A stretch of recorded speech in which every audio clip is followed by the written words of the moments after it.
Introduction to Python lists. Python lists are essential tools for developers. They can store various types of information. Elements in the list do not need to be of the same type. Creating a Python list. Lists are created by placing elements inside square brackets separated by commas. Example, my list equals 1, 2, 3, Python.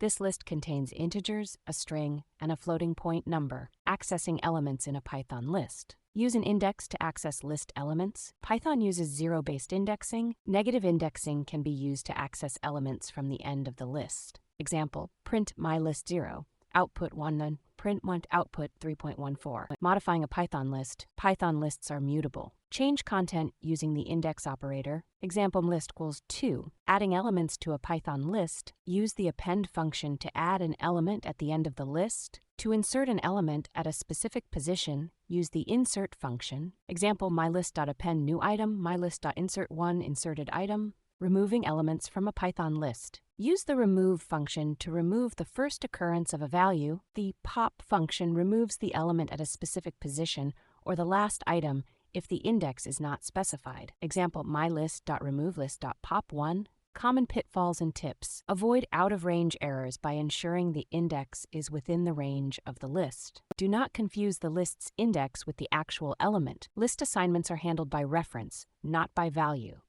Use copy function or list slicing to create a copy of the list. Conclusion. Python lists are versatile tools. They provide flexible and efficient ways to store, access, and modify data. Mastering Python lists is a crucial step in becoming a proficient Python programmer.